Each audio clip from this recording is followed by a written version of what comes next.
ho taratry Jerosalema vaovao ve i Madagasikara fandarana rahanao eto amin'ny radio Madagasikara ho an'i Kristy isaky ny zoma manomboka amin'ny 1 sasany tompona ndraikitra sy mpanatosa Ratrema Xavier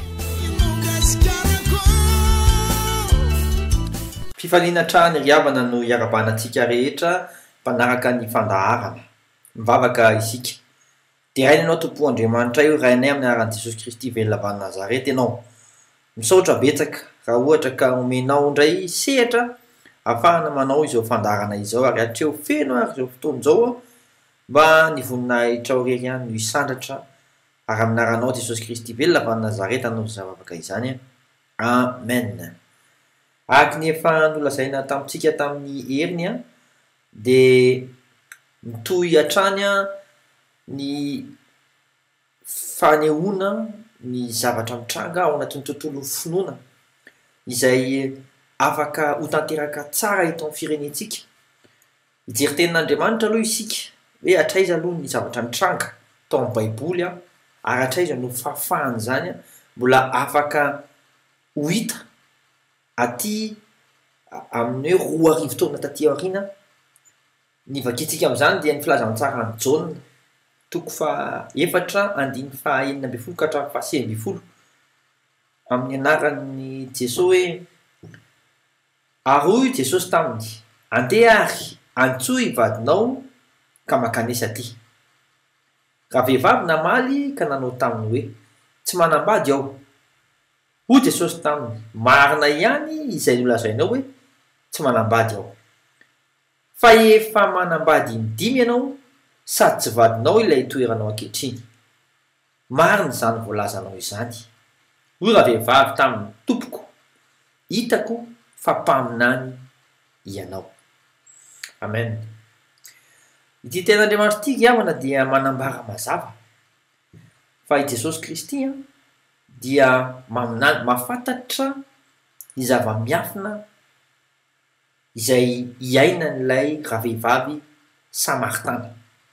Fantany ny isan'ireo lehilahy izay niaraka taminy ary fantany fa mbola tsy vadiny akory ilay irahany amin'ny fotoana niresahany tamin'ny tompo iny zany. Dia niaiky ravehivavy hoe tena mpaminany ianao. Amin'izao fotoana ankehitriny izao dia to fanahafa indraindray to trany tady ahay afantatra ny zava-miafina ao amin'ny fiainanao. Ary zany mahatonga ny olona maro enina dia kristianina lasa to tady olona mahafantatra ny hoavy, mahafantatra ny zava-miafina. Fa ahoana ny toerantsika kristianina eo anatrehan'izany? Satria raha ny tenin'Andriamanitra izay mivakintsika teo dia Jesosy Kristy mihitsy no milaza amin'ny atsipiriany ny zava-miafina izay iainan'ilay ravehivavy Samaritana. Izany indrindra no manery ny tenako ampafantatra atsika ilay boky izay mitondra ny lohateny hoe tahaka ny rivotra mahery izay nisoratan'ny Meltaria izay mpanompon'Andriamanitra avy any Indonezia, izay mitantara amintsika ny zava-misy marina tany aminy izay hovakiko amintsika zany ny ampahany.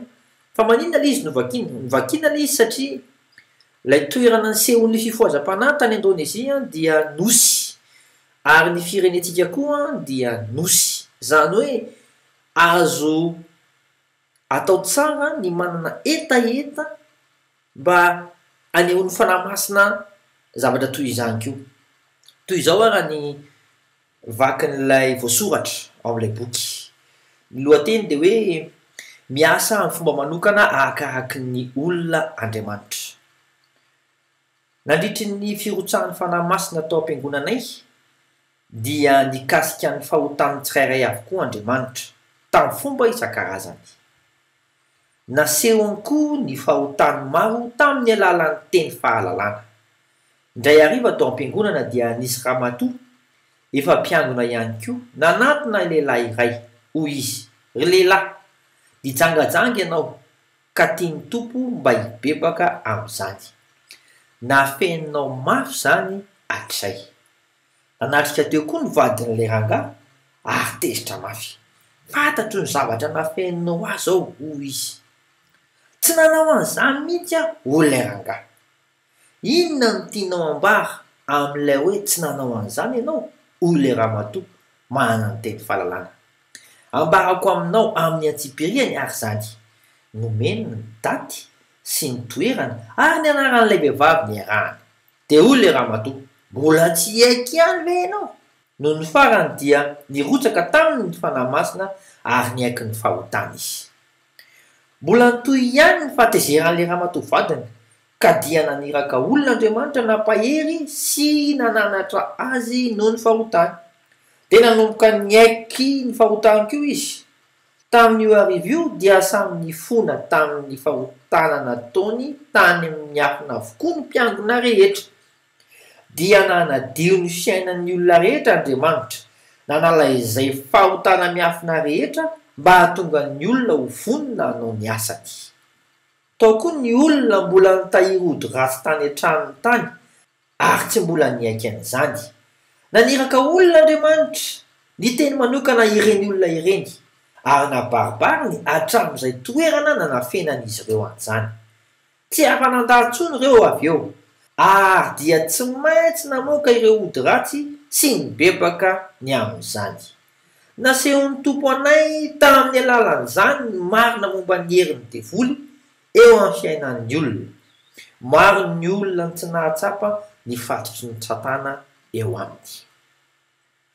Izay zany ilay apahany nandalatsoratra ao anatin'ilay boky tahaka ny rivotra mahery. Hitantsika amin'izany fa maniraka olon'Andriamanitra, olona sampino ohatra antsika izao, milaza tsy ambaratelo mazava hoe tamin'ny daty ohatr'izao no nijangajanganao ary tia ilay olona niarahanao, na koa hoe atsy no afeninao ilay sampy na ilay ody, dia lasa mibebaka ilay olona, lasa dorana ireo ody.